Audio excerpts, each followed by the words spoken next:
दोस्तों, सोशियोलॉजी के टॉपर्स के मुंह से तो आपने बहुत बार सुना होगा कि उन्होंने स्लीपी के रिसोर्सेज यूज किए। तो लेकिन ऐसे भी कुछ टॉपर्स हैं जो सोशो ऑप्शनल से नहीं है। वो क्यों स्लीपी का नाम लेते हैं? दोस्तों, हम स्लीपी क्लासेस में जीएस एक्सटेंसिवली कवर करते हैं। ना सिर्फ यूट्यूब में डेली 4 वीडियोस आते हैं दोस्तों वहां पर, बल्कि हमारे पेड मॉड्यूल्स हैं। आज भी भारत के most cost effective paid modules systematically coverage करते हैं पूरे जो जीएस को, एंड मेंटरिंग भी अब तो शामिल है। दोस्तों, मैं आपको इनवाइट करता हूं इस पूरी जर्नी में जो कि भारत के ग्रास रूट से क्रिएट कर रही है अब toppers. Hello everyone, my name is Priyansha Garg. I have secured All India Rank 31 in CSE 2022. This was my 4th attempt and I have one of the highest marks, that is of 868 in the written mains examination. So today with all of you I would like to discuss how to get those extra marks apart from the average score in mains and what were the sources and the strategies that I used. So another thing that I want to state is that mains is the only predictable portion of the examination. Prelims is getting more and more random and unpredictable each year, and the interview day cannot be controlled. So only the mains guarantees that there is a syllabus and you can put the right amount of effort to ensure a good rank. In my opinion, I think that to get a rank under 100, you need 270 plus in your optional and 420 plus in GS and an average score in essay of 125 to 130. This should get you a rank in top 100 irrespective of an interview score, which is the case with me also. So let's move in a systematic way with each GS paper, and I'll discuss what I have done in each of them. So let's talk about GS1 first.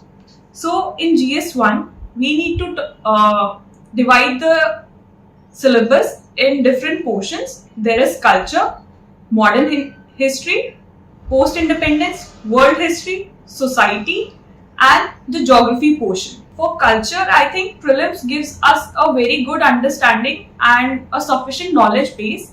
But to get those extra marks and to make sure that the right portions are addressed, we need to look at the UPSC syllabus, which talks about literature, art.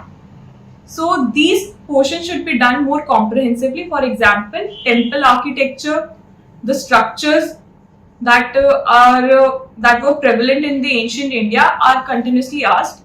I referred Kanish Kataria sir's notes for the culture portion and Nitin Singhania.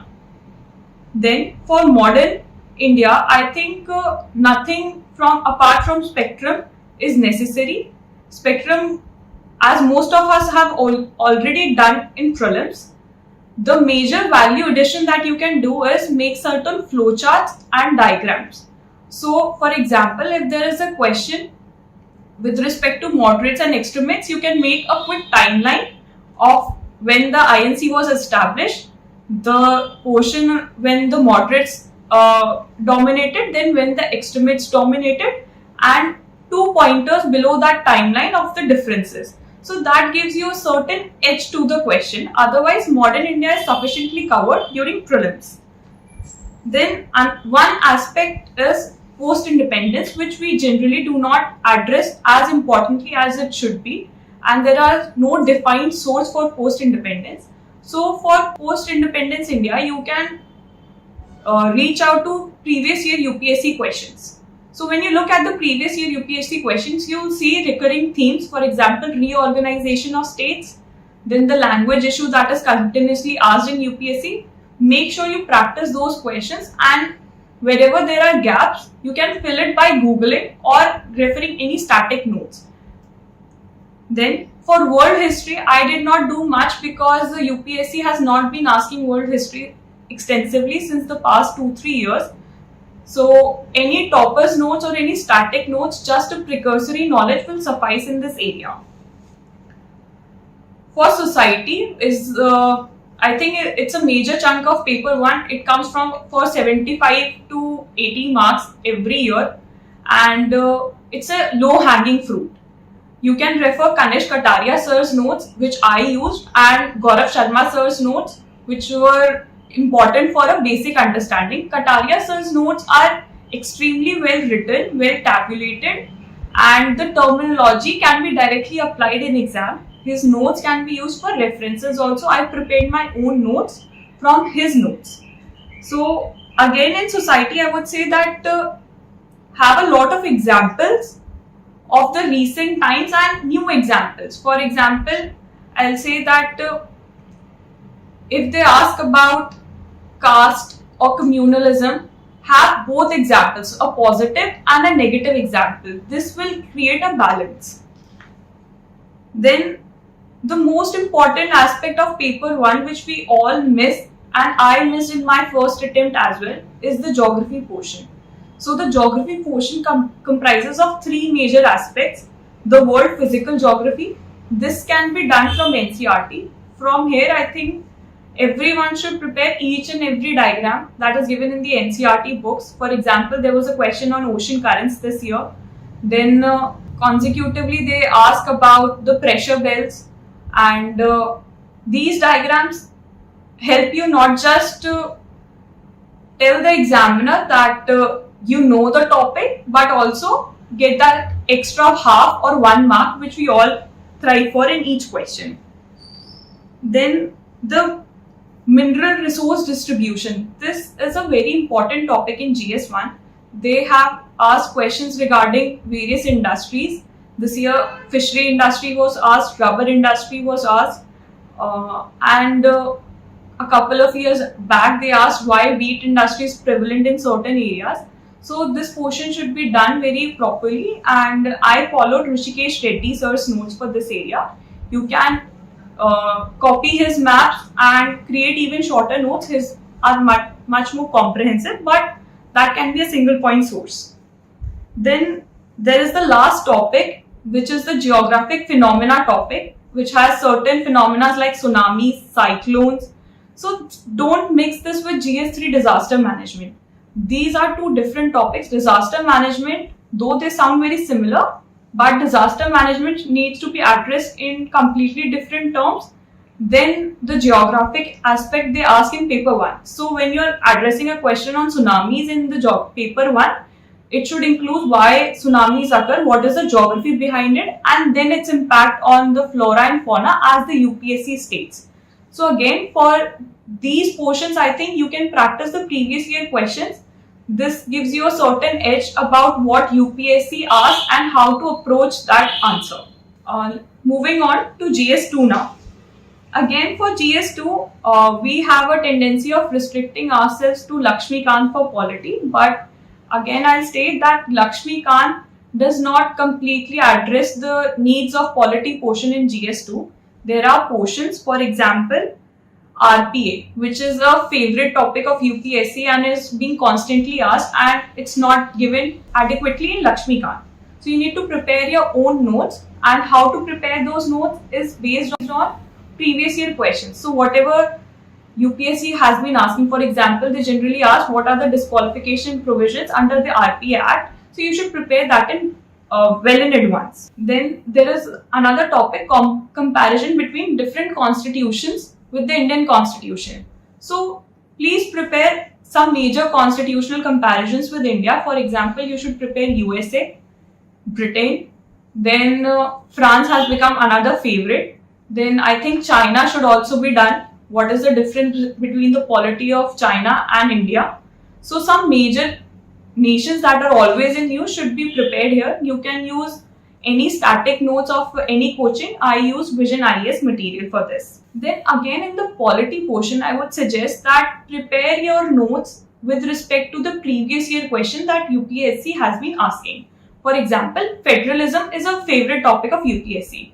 Now for federalism, you should have a clear understanding of not just what federalism is, but what they have been asking. Asymmetric federalism, their examples, how the center-state conflict persists, and what are the recent issues that are prevailing. Because any dynamic question from the polity portion has been restricted to very few topics. For example, separation of power, center-state relations, local governments, federalism, DPSP and fundamental rights. I think this covers the major portion from the static polity portion as well. Another topic is privileges of the parliamentarians. This is specifically mentioned in the syllabus. Please prepare Article 105 as it is. Then one value addition that you can do with GS2 is that prepare the constitutional, non-constitutional statutory body comprehensively.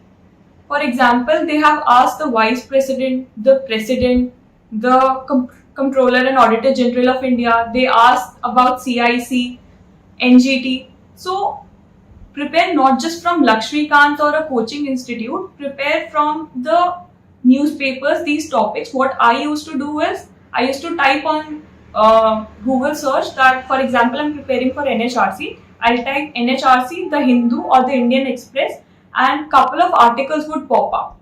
Now try to write down those data, the recent reports and the recent issues with respect to these bodies. So every year they ask at least 2 to 3 bodies, and you should be well prepared in advance for this portion also. So these are the major lapses that we have with the polity portion, and I think if you follow this strategy, you'll be able to do it. Then there is a portion where we discuss about the welfare schemes for the vulnerable.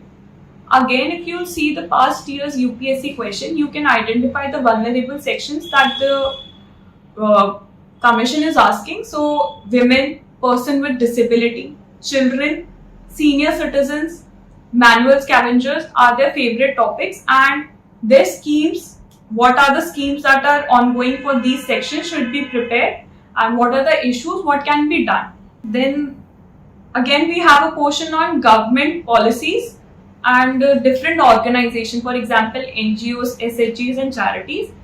Have few examples prepared. For this portion I would like to state that because my option was public administration, I have never done it separately. I prepared it with my public administration paper 2 only, but I think having certain examples will help you. Also you can refer Gaurav Sharma sir's notes for this. Then the governance portion, which includes citizens charter, e-governance, use of ICT. I think for those portions, definitions should be taken from ARC2. You can refer Anudeep sir's ARC notes. They are very comprehensive and very good. Also, the ARC notes helps you give the solution or way forward in the polity questions as well. For example, if there's a question on judicial and executive conflict, you can always write that ARC2 suggests a judicial value commissioner. So this gives you that half a mark or 1 mark which you are looking for. So again for governance, because my option was public administration, I did not invest a lot of time over here. But you can use Anudeep sir's notes and Gaurav Sharma sir's notes. For international relations, have diagrams with all the major regions and all the major countries ready. For example, this year there were many articles with respect to Indo-Pacific. So you should know where the Indo-Pacific region is, where the BIMSTEC region is, where the SAARC region is, and major countries will include the neighboring countries where you can draw a diagram. For example, if they're asking Kaladan multimodal project, you should be able to draw India-Myanmar connections. Or if they're asking BRI and its impact, you should be able to point it on map where Gwadar is, where Hambantota is. So that will give you a certain edge in those answers also. So with some, I think with IR you can have a little bit data prepared with major countries, for example China, USA, Russia. These are the major trading partners and close engagements of India, and their deficits or surpluses can help you get those value addition points. One thing that I did very uniquely in GS2 for all the topics is that I used to have certain quotes ready. Now quotes include certain sayings of Dr. B.R. Ambedkar which can be used in the polity portion for conclusion or introduction. Quotes can be of Dr. S. Jaishankar which can be used in the IR portion.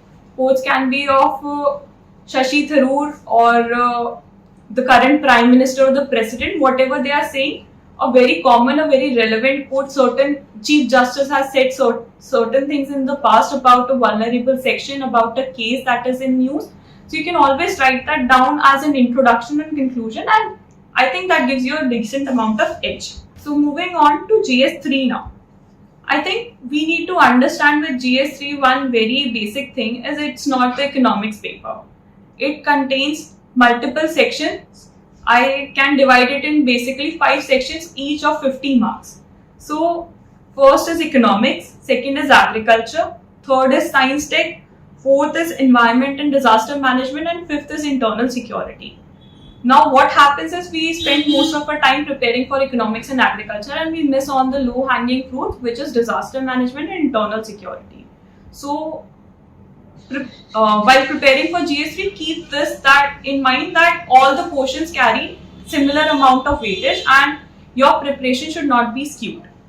Now again for economics, I think for the whole GS3 paper also, I think it is very important that you look at the previous year questions before preparing any topic. So make it a point in your head how UPSC is asking a certain topic that is given in the syllabus and then you prepare your notes. For example, if you look at the syllabus, there is a topic government budgeting. Now you should know that maybe reading the whole budget won't solve the problem. You should know how UPSC asks about the budget. Does it ask about the sectors? Does it ask about the inclusive growth that is associated with the government budget? And prepare on those lines. My main source for economics has been the economic survey summary of Vision IAS. It gives you very good authentic data which can be quoted in almost every portion. So moving on to GS3 now. I think one mistake that most of us make is we think of GS3 as the economics paper. In fact, it consists of 5 sections, each comprising of approximately 50 marks every year. So I divided the GS3 in 5 major portions including economy, agriculture, science and tech, environment and disaster management, and internal security. Now, most of us spend a lot of time preparing for economics and agriculture, but we skip on the low hanging fruits, that is disaster management and internal security. So first mistake that you should avoid over here is making your preparation skewed in one direction. Then for economics and in fact for the whole GS3 paper, I would say that make sure you refer the previous year questions before making your notes or studying any material, because otherwise you will not be able to limit your content very properly. For example, there is a topic in economics about in the syllabus, that is government budgeting. Then there is a topic about infrastructure. So make sure that you have data and you prepare your notes as UPSC is asking. For example, in government budgeting, they usually ask how government budgeting leads to inclusive growth. So make sure that when you are reading a summary budget document, you mark out those points which will lead to inclusive growth and the issues with the government budget. That is also UPSC asks. So make sure you prepare notes and practice accordingly. Again for economics, I had a template prepared of how to answer certain questions. So I would use different points from this template. For example, whatever question comes, for example, it comes on inclusive growth and development. So I'll think about different dimensions in which inclusive growth can be done. So the government does it through the budgeting. So it can be fiscal policy. The banks do it through the monetary policy. Then there can be private sector. Then there can be the third sector. Then the individual savings can also be there. And different schemes that I can think about. So you can prepare your own template about what are the different portions.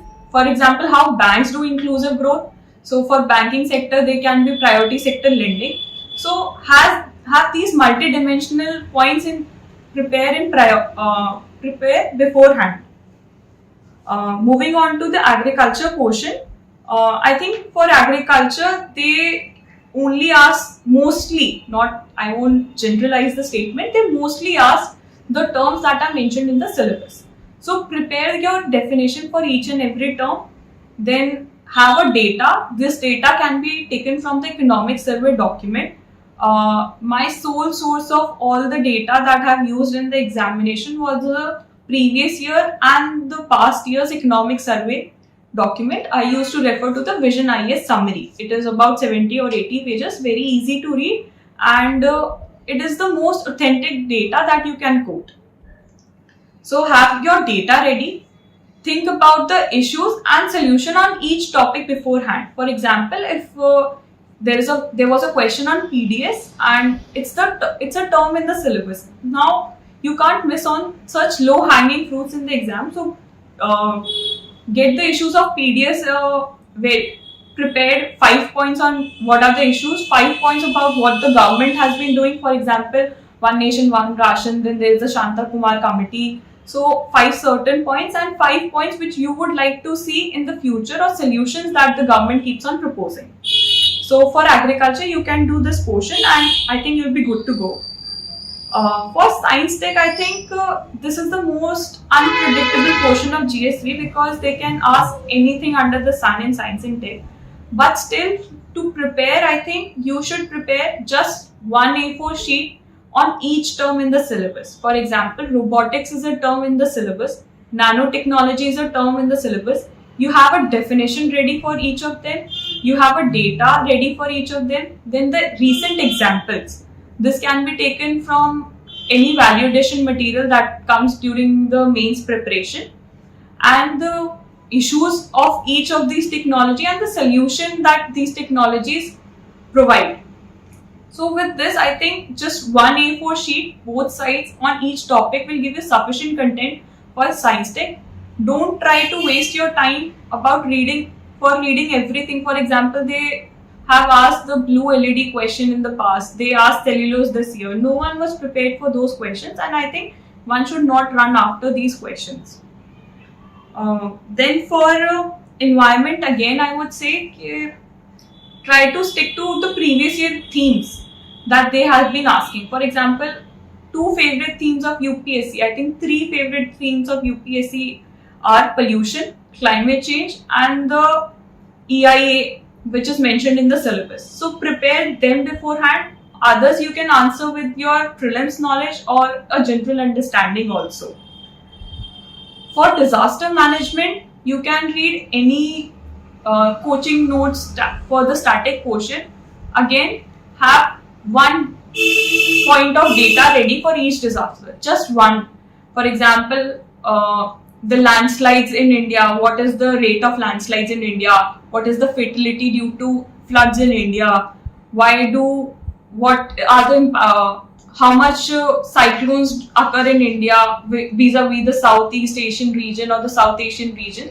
So just one data for every disaster that is being asked in the previous year, and then prepare the Disaster Management Act very comprehensively, because again UPSC keeps on asking about it, and the involvement of local people in the disaster management chain.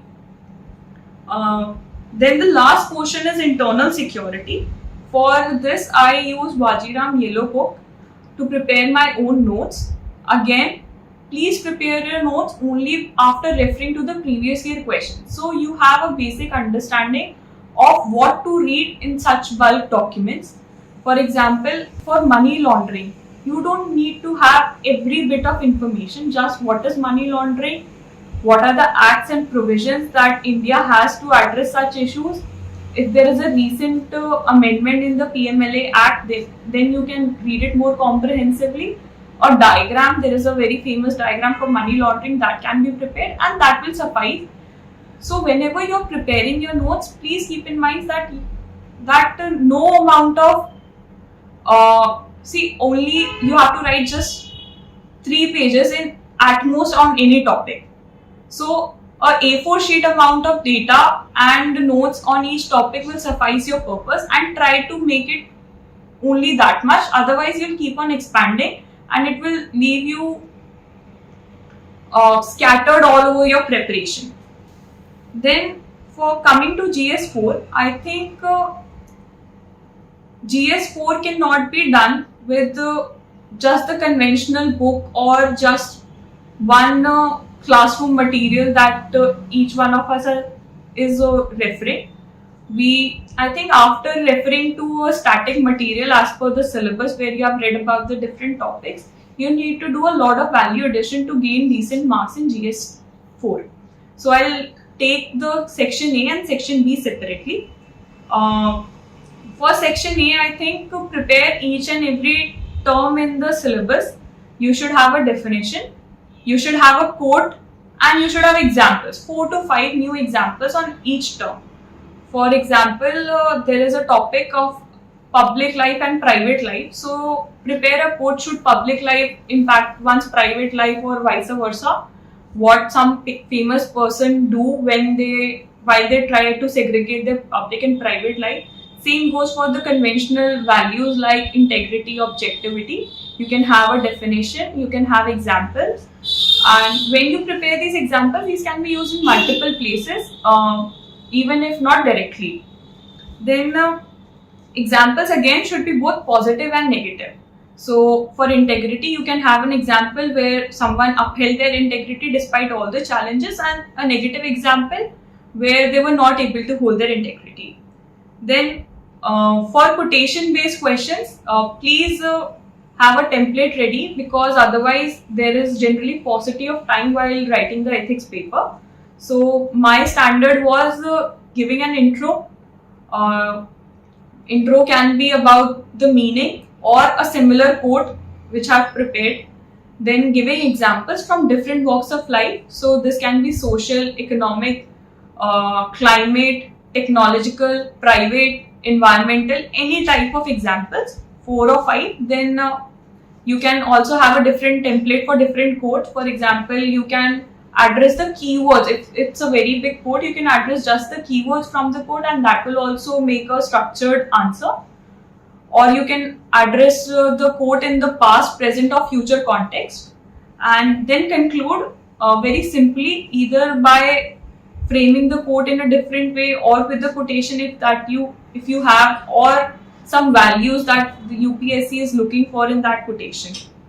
Then for case studies, I think we should have again certain pointers in mind, that case study should always be answered as it is being asked. So and also intro and conclusion in case studies are very, very important. Otherwise, I think you tend to lose half a mark for both. So a brief intro, then if the commission is asking 6 parts and they are not in the way that we usually practice, please answer those 6 parts as the UPSC examination has asked you. For example, if they're asking for course of action first and stakeholders in part B, please answer it in that way only. Then make sure you address all the subparts even if they seem redundant separately, and then you can have certain innovations in case studies.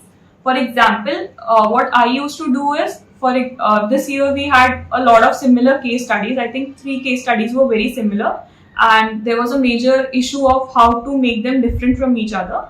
So I would make certain tables. For example, I'll make a column, I'll write the stakeholder, and then in the second column I'll write the stake of the stakeholder. So I think these are very simple things that make your copy stand aside. This can also be done with respect to the course of action. You can give your course of action, then you can explain in the second column why you are taking, or you can write the value, what value you applied. Then you can have certain diagrams prepared. You can use Apala ma'am's notes, Mehakjan ma'am's notes, or you can use my notes on my Telegram channel as well. So these diagrams, these examples can help you get those extra marks, because they eventually make your answers stand out. For conclusion, I would say that answer writing and mains is the only predictable portion in the examination. So work very hard in the 3 months that you have. Practice a lot of previous year questions. Keep the syllabus always in front of you, and try to analyze for yourself what is working and what not is working for you, because everyone's style of answer writing is different. You can learn from previous year toppers, look at their answer scripts and see what UPSC is rewarding, and I think that will help you score good marks. Thank you.